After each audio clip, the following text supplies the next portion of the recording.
ding wat kom wys. Dis bewys. Iets heeltemal anders as 'n bikereis of 'n koplys. En erger as jou nuutste skoolkeis.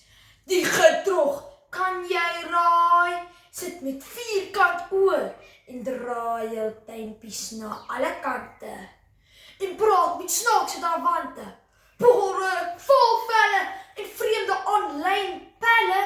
Dis die zombie-era, ja gewis, wat so doelloos vir skerms rus. Voorsitter, zombies eet breine, maar skerms vreet joune en myne. U mag dit nou al tot vervelendste gehoor het. Die krisis rondom skermtyd vir kinders. Maar ek voel 'n verandering in die lug, asof die aarde wankel op sy as. Die tegnorevolusie het aangebreek teen hierdie saak van epidermiese proporsies. Ouers, skole en lande is om man te staan teenoor die wettelose zombie-pandemie. Eerstens is ouers besig om 'n stryd te voer teen vrye skermtyd. In ons huis help dit om vir skerm of 'n videospeletjie tydsmikkie. O nee, al gebruik ons voorbeelde soos: Mamma, maar Johan se ouers laat ons om toe om Fortnite te speel. Kry ons die besliste antwoord. Maar ons is nie Johan se ouers nie. My ma kyk graag Johan die Dorant se weerprogram gesels. Sy vertel my van episode 5 met die titel My kind en skermtyd, wat op 22 Julie 2024 uitgesaai was.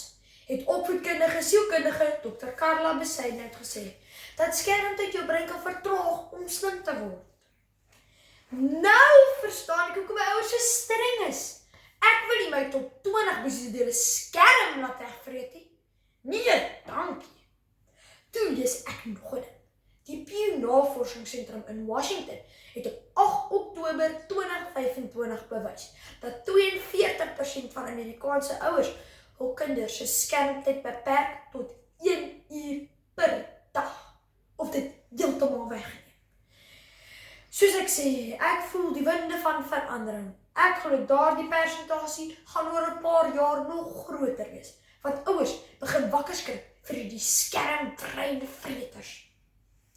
Tweedens is skole ook besig om skerm se invloed in sy spore te stuit. Dit het in die skool gaan gegons toe ons in die koerant lees oor Hoërskool Jan van Riebeeck wat skerms op hul skoolgronde verbied. Volgens 'n artikel in die Ons Jan, Hoërskool Jan van Riebeeck se skoolberoep, noem die skoolhoof meneer Rademeier dat selfone kinders se aandag tydens die gesteer het. En vanaf 15 Januarie 2025 het die skool 'n selfoonvrye kampus gehad. Geen kind mag 'n selfoon op die skoolgrond hê nie. Dit word afgevat en dit mag eers teruggegee word indien die ouers persoonlik dit kom afhou. Daarmee saam kry die kind 'n 100 detensiepunte.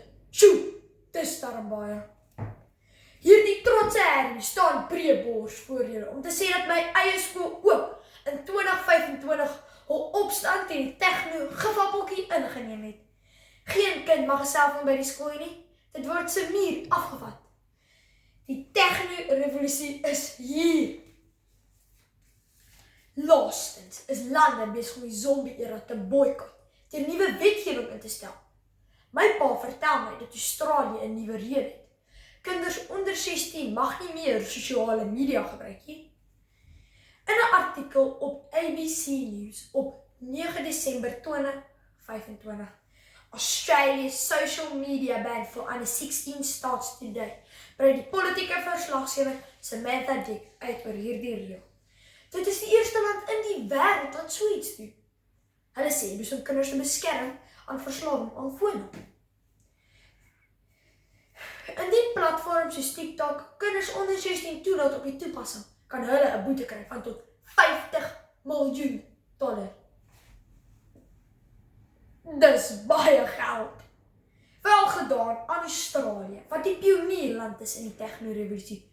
Hoopelik is Suid-Afrika kort op 'n hake. Ek sê weer met volle oortuiging, die tegno-revolusie is hier. Dit gaan binnekort weer normaal wees.